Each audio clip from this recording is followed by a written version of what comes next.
selalu menolongku.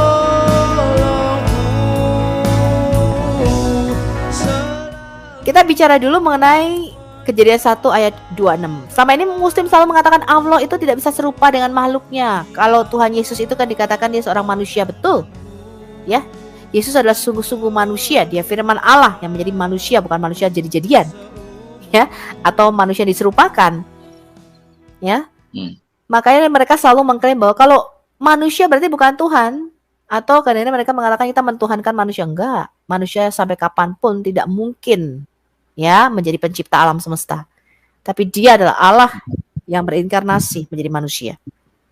Oleh karena pemberontakan satu orang yaitu Adam, maka dosa masuk ke dalam dunia dan kematian menjalar kepada kita semua. Karena kita semua sudah berada di bawah kerajaan maut, dijual sama Adam. Karena itu Yod-Heh-Vav-He harus turun, dia mengutus firman-Nya menjadi manusia, ya, untuk membebaskan kita dari kerajaan maut. Itulah yang dilakukan. Makanya dia harus turun menjadi manusia mati. Kenapa dia harus turun ke dalam kerajaan maut? Karena kita semua sudah berada di dalam kerajaan maut, teman-teman. Ya, mereka menunggu-nunggu kedatangan sang penebus itu yang akan menebus mereka dari kerajaan maut. Makanya Yesus dikatakan dia turun ke dunia yang paling bawah. Dia turun ke dimensi yang paling rendah, yaitu kerajaan maut. Dan dia membawa tawanan-tawanan roh naik ketika dia bangkit dari antara orang mati.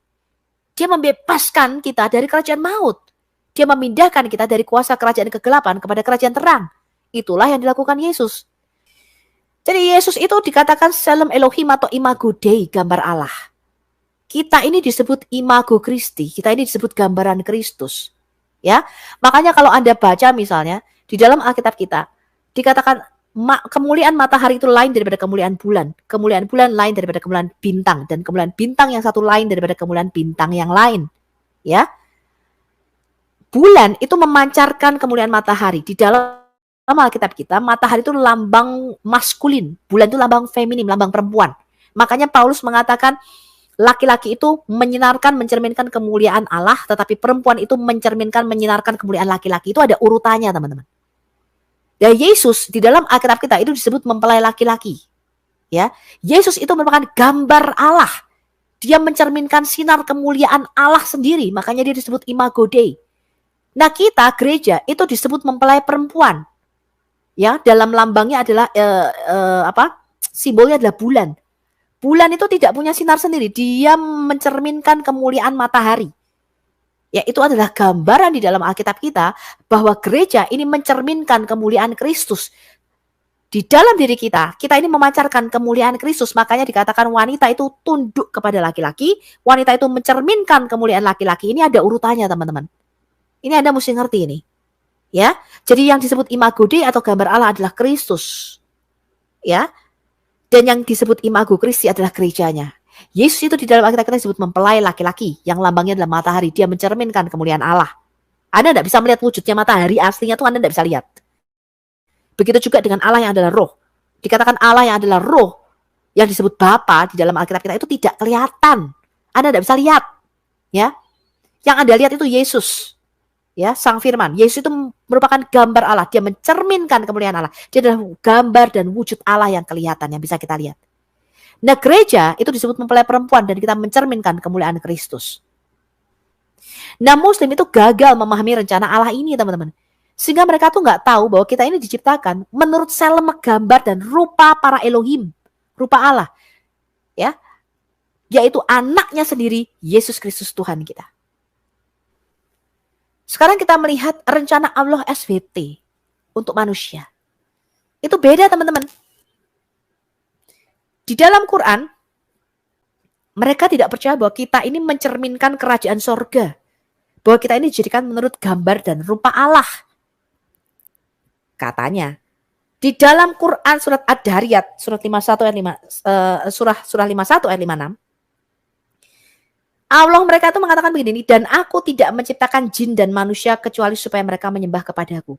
Jadi Muslim itu tidak tahu bahwa mereka itu mempunyai otoritas posisi sebagai Tuhan, Kyrios atas bumi ini, sebagai imam dan sebagai raja.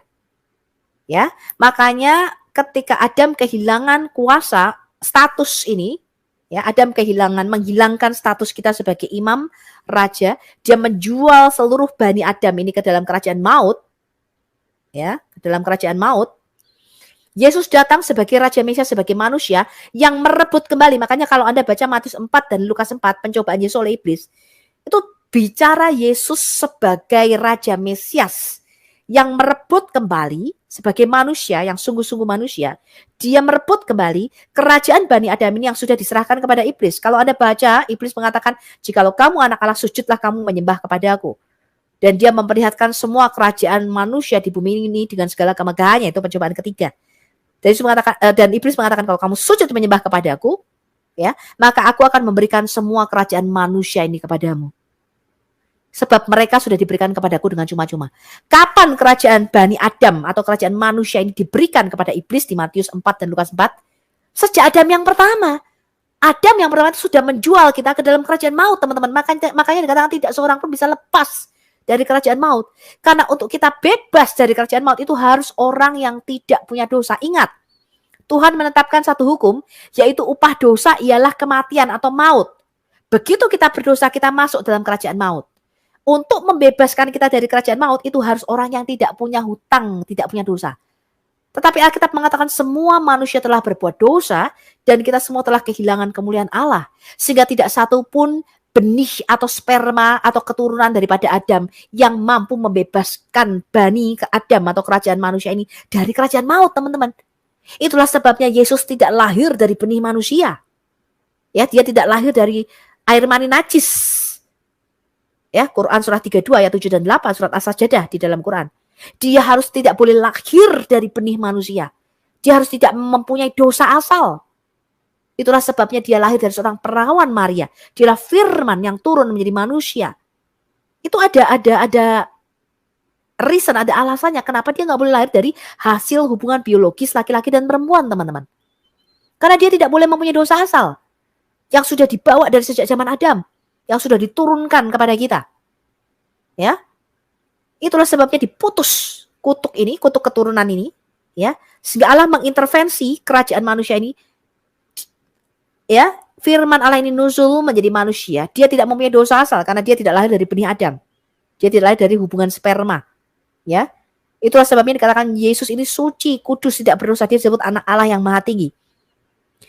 Dan dia merebut kembali kerajaan manusia ini di mana? Di Matius 4 dan Lukas 4. Dia menang secara de jure. Secara de facto-nya dia menang ketika dia disalibkan. Ya, dia benar-benar melunasi hutang dosa kita. Makanya Paulus mengatakan bersamaan dengan kematian Yesus di atas kayu salib, maka dipakukannya, dilunaskannya surat hutang kita. Jadi dosa di dalam Alkitab itu sama dengan hutang, teman-teman. Oke, nah, Muslim itu tidak tahu yang namanya konsep kerajaan. Tetapi lucunya, ya, ini ada 4 ayat di dalam Quran. Quran surah 2 ayat 34, surah 17 ayat 61, surah 18 ayat 50, surah 20 ayat 116. Kalau saya tanya sama Muslim, ya, dikatakan ketika kami berfirman kepada para malaikat kami, ini katanya si Allah, saya nggak tahu juga kami ini siapa, rombongan, ya. Ketika katanya si kami ini menciptakan Adam, si kami ini berkata kepada para malaikat, sujudlah kamu kepada Adam. Disuruh sujud kepada manusia, teman-teman. Para malaikat. Lalu maka sujudlah mereka kecuali iblis. Lah malah iki sing rak sujud iki malah diusir dari sorga. Iblis itu enggan dan takabur, ia termasuk golongan orang-orang kafir. Kalau Anda baca, maka iblis ini kemudian dibilang rebellious, dia memberontak dan dia diusir karena dia nggak mau sujud kepada manusia, kepada Adam. Jadi kalian tuh mengatakan manusia kok disembah, betul? Anda sering dengar itu enggak? Iya, sering. Kristen menyembah manusia, betul? Iya. Betul, Bu. Dan saya tanya, ini kenapa Allah kok suruh sujud menyembah manusia, saya tanya. Saya kasih Anda 1 miliar kalau jawaban Muslim tidak seperti ini. Di sini Allah itu, Bu, mencobai ketaatan. Betul? Jadi semua harus taat. Allah suruh nyemplung sumur. Padahal dikatakan di dalam Quran surah Petir, surah Arad, surah 13 ayat 15. Ya, surah Petir ini, surah Guntur katanya. Hanya kepada Allah lah sujud loh. Ini kontradiksi nggak, Pak? Dikatakan hanya kepada Allah lah sujud. Ini ada yang lain yang masuk nggak sih? Saya lihat dulu. Oh, ada yang lain. Ya, Tuhanmu yang adalah si kami ini berkata kepada para malaikat, suruh sujud kepada manusia.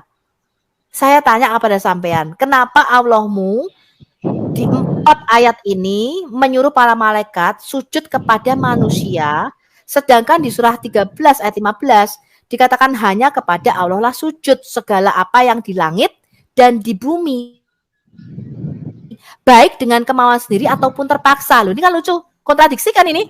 Dan di surah An-Najm ayat 62 dikatakan maka bersujudlah kepada Allah dan sembahlah Dia. Jadi sujud itu hanya kepada Allah, Pak. Baik dipaksa maupun dengan kemauan sendiri. Itu kan sujud kepada Adamnya bukan dalam konteks menyembah itu. Sujud kepada Adam itu bukan dalam konteks penyembahan. Loh, menyembah itu selalu sujud, Pak. Di dalam bahasa Dari Ibrani. aturan dari mana itu? Aturan itu mana? Bahasanya. Enggak, Quran surah 2, 34, surah 17, 61. Kata sujud ini sama enggak dengan kata sujud yang di dalam surah Arad surah 13 ayat 15? Iya, sama. Cuman kan itu bukan dalam rangka menyembah Adam. Enggak, saya enggak bicara menyembah Adam, Pak. Saya tanya, di sini itu bahkan di dalam tafsiran para imamu ya, iblis ini tauhid loh, Pak. Karena dia tidak mau menyujud, dikatakan iblis ini tauhid, dia tidak mau sujud selain kepada Allah. Loh, iblis ini muslim yang taat, tapi diusir sama Allah. Kata siapa? Loh, kata tafsirmu, kamu pernah baca buku tafsir nggak? Oh, kata tafsir. Iya, tafsir kata siapa tafsirmu. Itu? Tafsir siapa? Banyak, Pak. Al-Jalalain, Ibn Katsir, Bapak baca. Bapak baca tafsirnya dulu. Iblis ini justru tauhid karena dia tidak mau menyembah kepada manusia. Pak, ini dijauhin sedikit, Pak. Udah pernah ngobrol dengan yang tafsirnya. Loh, Anda ini Edan apa Edan? Saya tanya yang nulis tafsir Al-Jalalain itu tahun berapa? Ya, saya tanya. Ibn Katsir hidup tahun berapa, Pak? Ya, mana ada penafsir yang mengatakan iblis tauhid, gimana sih ya? Loh, Bapak gak percaya? Bapak buka websitenya NU kalau Bapak tidak percaya. Ya, ini saya tidak mengutip itu. Ini saya lanjutkan dulu. Berarti Bapak nggak bisa menjelaskan ya. Sekarang saya tanya, hanya kepada Allah lah sujud segala apa yang ada di langit dan di bumi, baik dengan kemauan sendiri atau terpaksa. Ini kontradiksi nggak dengan ayat tadi, Pak? Itu kan dibilang bukan dalam rangka menyembah Adam itu. Oke, saya minta ayat dari Bapak. Saya stop dulu nih. Silakan Bapak tunjukkan mana yang dikatakan sujud itu bukan dalam rangka menyembah. Loh, yang dikatakan menyembah Adamnya ada nggak di situ? Kan nggak ada. Saya nggak ngomong menyembah, saya mengatakan sujud. Tadi di surah Arad dikatakan tidak boleh sujud kecuali kepada Allah. Ya, yang tidak boleh sujud itu. Di surah Arad ini mana kata menyembahnya? Saya tanya sama Bapak, di surah Arad ini. Enggak, saya tanya sama Bapak. Di surah Arad ini hanya kepada Allah lah sujud. Mana kata menyembahnya? Bapak jauhin sedikit. Iya, maksudnya Suaranya, yang enggak usah terlalu dekat. Yang di surat Arad itu sujud menyembah gitu loh. Lah yang mana kata menyembahnya, saya tanya. Ya pengertiannya begitu. Loh Bapak kok nafsirkan sendiri? Bapak kok bisa menafsirkan sendiri? Loh, iya toh, mana kata menyembahnya? Saya tantang Anda, mana kata menyembahnya di sini? Bapak tadi kan mengatakan, enggak, Bapak mengatakan di sini bukan menyembah, Bu, tapi sujud. Saya tanya di sini tidak ada kata menyembah, kata sujud. Sekarang saya tanya, di surah Arad ini mana kata menyembahnya? Iya, itu di tafsirnya begitu pengertiannya. Ya, coba sekarang tunjukkan tafsirnya, silakan. Bapak share screen, tunjukkan tafsirnya. Enggak, tapi kan di awal itu aku yang mau nanya tadi kan, kok aku yang ditanya gitu loh. Loh, lah kamu mengatakan sujud tadi menyembah, berarti kan kamu menafsirkan sendiri. Kata sujudnya sama, ya di surah Arad tadi tidak boleh sujud selain kepada Allah, baik dengan terpaksa maupun dengan kemauan sendiri. Tetapi di 4 ayat tadi dikatakan Allahmu mengatakan para malaikat sujud menyembah kepada siapa namanya? Adam. Itu kan kontradiksi. Iya, makanya kan harus dibedakan. Kamu nggak bisa jawab. Kamu nggak bisa jawab. Udahlah, kita lanjutin. Materiku masih banyak. Aduh, iya. Aku nanya pencipta langit dan bumi siapa? Kan sesuai itu. Pencipta langit dan bumi itu Allah Israel, Pak, bukan Allah negeri Mekah, bukan Allahmu yang pasti. Ya. Oke, sekarang saya terus tanya siapa? sama saya lanjutkan ya, materi saya masih banyak nih. Ya, nanti kalau saya tanya kamu baru kamu jawab. Dan ketika dia Bapa membawa pula anaknya yang sulung ke dalam dunia, artinya ketika Yesus atau Sang Firman itu menjadi manusia, justru di dalam kemanusiaannya teman-teman, semua malaikat Allah itu harus menyembah kepada dia. Ya, ini ada di dalam Ulangan 32 ayat 43 versi Septuaginta. LXX. Jadi Anda harus baca manuskrip kita, kodeks kita yang Septuaginta punya. Ya, karena yang Anda pakai sekarang ini dari LAI itu adalah versi daripada Masoretic Text. Ya. Saya lanjutkan dulu nih. Di dalam hadis yang sahih dan otentik, Muhammad itu berkata Allah menciptakan Adam dalam gambarnya sendiri. Ya, ini ada di dalam Musnad Ahmad, Musnad Abu Hurairah, itu saya sudah kasih ya. Referensinya Anda bisa screenshot, Anda bisa cari. Ya, di dalam Sahih Al-Bukhari. Ya. Dikatakan gini nih. Abdullah bin Ahmad berkata, ayahku Ahmad bin Hambal dan tinggi Adam ini 60 hasta, 30 meter, kira-kira 27,5 meter. Di dalam Quran itu Adam itu raksasa ya teman-teman ya, tapi tidak di dalam Alkitab. Tetapi aku tidak yakin apakah dia meriwayatkannya kepada kami atau tidak. Tambahan ini juga ditemukan dalam Sahih Al-Bukhari volume 8 buku 74 nomor 246. Abu Hurairah melaporkan, Muhammad ini berkata, Allah itu menciptakan Adam menurut gambarnya sendiri. Jadi menurut rupanya Allah. Tingginya 60 hasta. Dengan kata lain, baik Allah maupun Adam itu kira-kira tingginya 27,5 meter menurut Muhammad. Ya. Ini lihat ini. Ini adalah website daripada Muslim. Ini bukan websitenya Kristen ya. Dari Abu Hurairah. Dia berkata Allah Azza wa Jalla menciptakan Adam dalam bentuknya. Tingginya 60 hasta. Ini ada di hadis riwayat Bukhari 6227, hadis Muslim nomor 2841. Kemudian di hadis Sahih Muslim dikatakan jika bentuknya itu maksudnya bentuk kehendaknya, maksudnya. Saya bayar kamu 1 miliar kalau bentuknya bentuk kehendaknya. Kamu bisa bahasa Arab nggak? Enggak, saya tantang kamu baca bahasa Arabnya nih Pak, baca Pak. Ini baca Pak bahasa Arabnya nih Pak, baca. Terus Bu Sofi bisa gitu Arabnya. Emang? Loh, saya bukan Muslim. Allah saya Kamu itu, bisa? Allah saya Bro, itu, ya tidak hanya bisa bicara bahasa Arab Pak. Tuhan bicara sama saya itu pakai bahasa Indonesia. Ya, sekarang saya tanya kamu baca bahasa Arabnya nih Pak. Enggak. Saya tantang Anda kan menafsirkan sendiri. Baca nih Pak bahasa Arabnya, baca. Baca nih tuh bahasa Arabnya. Kok menafsirkan sendiri? Bentuknya itu ya maksudnya tantang Anda bentuk yang dikehendakinya. Bapak bisa bahasa Arabnya enggak? Baca Pak bahasa Arabnya. Yang mana? Loh ini yang di atas nih, baca.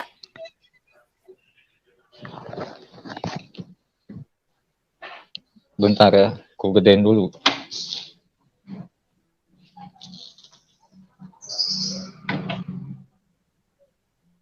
Yang baris pertama.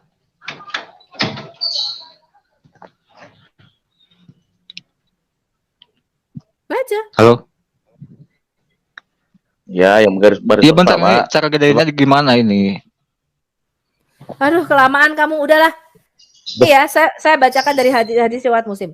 Dikatakan jika kalian saling berkelahi dengan saudaranya, maka jangan pukul wajahnya, kata Nabi Muhammad nih, kata nabimu nih. Karena Allah itu menciptakan Adam dalam bentuknya. Jangan pukul wajahnya, karena Adam itu diciptakan menurut rupanya Allah. Ini ada di hadis riwayat Muslim nomor 2612. Di mana ada kata rupa di situ? Ada tidak kata rupa di situ? Loh iya, ini yang menerjemahkan bukan saya, yang menerjemahkan orang Muslim. Memang bentuknya ini sama dengan rupanya.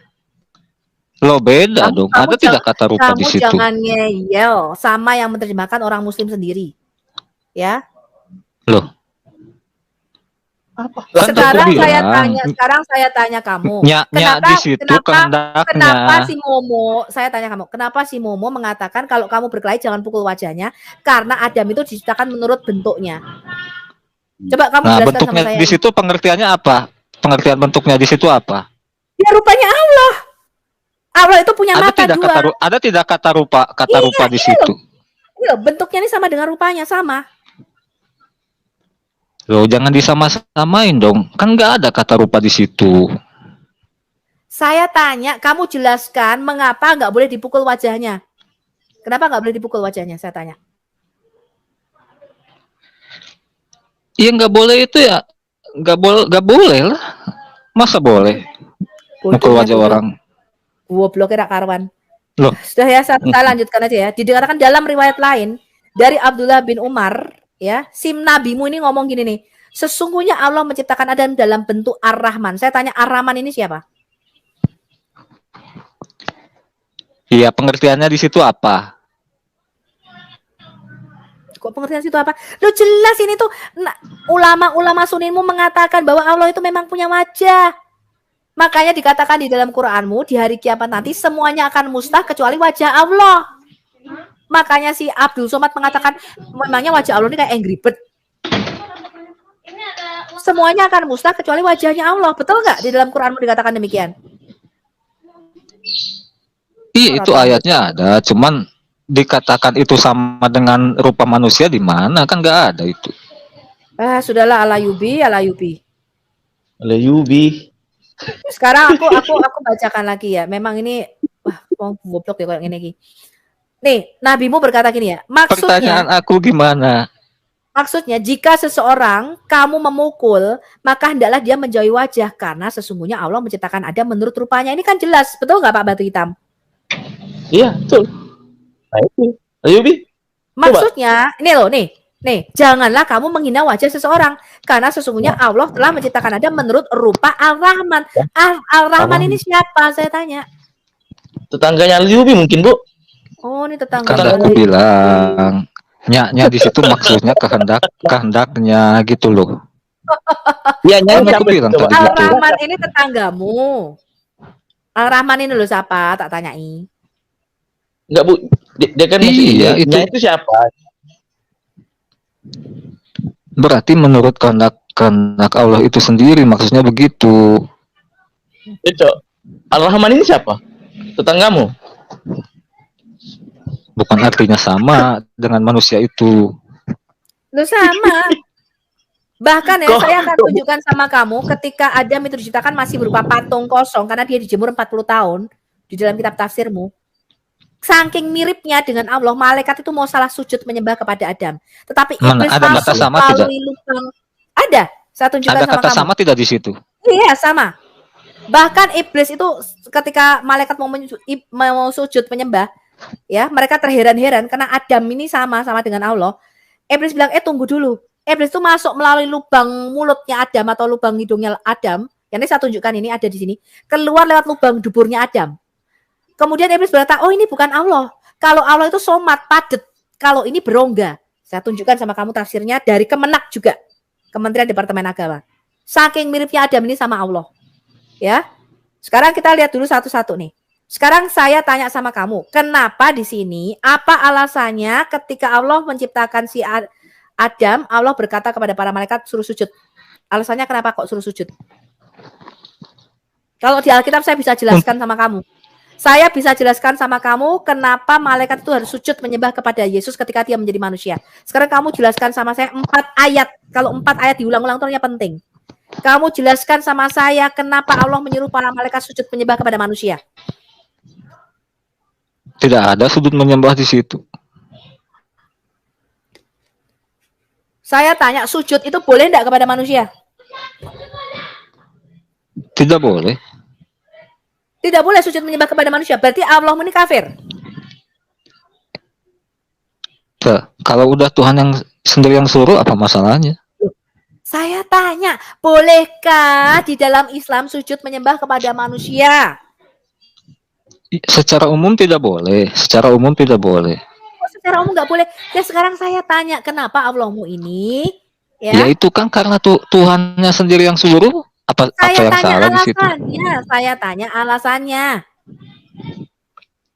Alasannya nggak ada keterangannya, nggak ada keterangan alasannya di situ. Memang Alayubi pinter-pinter.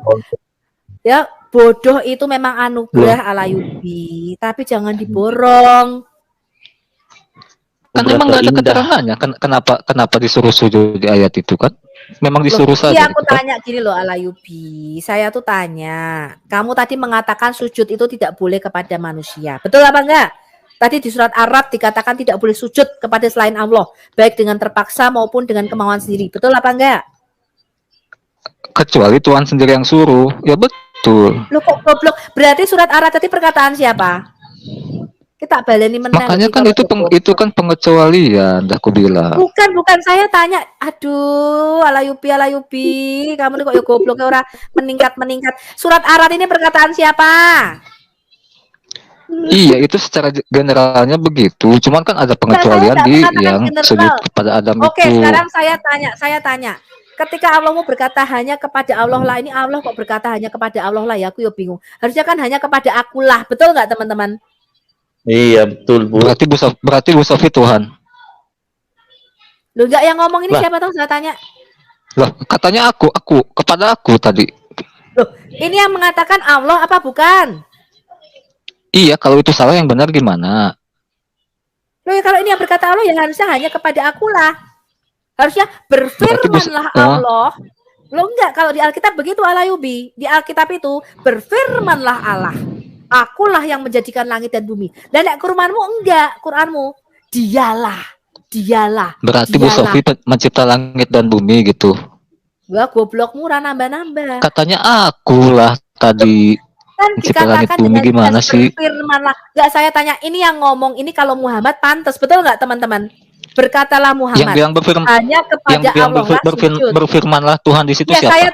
saya tanya, surah Arab 13 ayat 5 itu perkataan siapa? Enggak, masa Tuhan berfirman lagi, gimana maksudnya sih? Itu kata itu Goblokmu tuh Alayubi. hanya kepada Allah lah Bukan. yang Orang nambah-nambah itu. dengan Ya, baik. tadi yang Sekarang di saya Alkitab kan tanya berfirmanlah yang mengatakan hanya Tuhan. kepada Loh, kalau Alkitab itu tulisan manusia Alayubi, itu kesaksian para nabi. Para Berarti nabi itu bukan firman mendapatkan Tuhan. firman Allah dan dituliskan. Loh, Alkitab itu bukan kitab gedebuk kayak Quranmu. Kalau Quranmu kan kitab gedebuk. Terus tahu dari mana para nabi dapat firman Tuhan itu? Enggak, kamu jangan ngomong itu. Kamu jawab dulu pertanyaan saya. Kamu jawab dulu. Yang mengatakan di surah 13 ayat 15 hanya kepada Allah lah sujud. Segala apa yang di langit dan di bumi baik dengan kemauan sendiri ataupun terpaksa ini siapa? Iya, itu Allah sendiri, Tuhan Loh, sendiri. terus kenapa Allah mengatakan harus sujud kepada manusia? Kan aku bilang itu pengecualian di Oke, kasus sekarang Adam di mana itu. ayat ini dikatakan? Enggak, saya tanya, di mana dikatakan kecuali aku yang ngomong? Mana? Loh, tidak harus sama persis seperti itu dong. Loh ya harus. Kamu mengatakan kecuali Harus gimana? Jadi gitu, hanya kepada akulah sujud segala apa yang di langit dan di bumi, baik dengan kemauan sendiri atau terpaksa, kecuali aku yang ngomong. Mana kata kecualinya di sini? Kalau gitu Bu Sofi aja yang jadi Tuhannya. Loh, Kan loh gitu. kamu justru yang jadi Tuhannya. Karena di sini dikatakan tidak boleh, betul nggak teman-teman? Baik dengan Ya. kemauan maupun dipaksa. Kamu nggak boleh sujud kepada manusia. Tetapi di ayat lain dikatakan kamu harus sujud menyembah pada manusia. Kamu jelasin. Tidak ada kamu harus sujud itu kan yang diperintahkan malaikat di situ, bukan manusia. Gimana sih?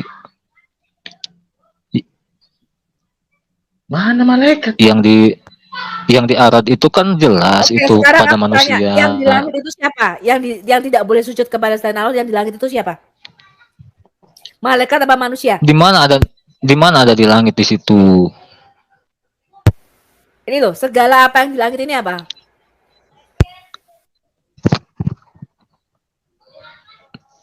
Bentar ya.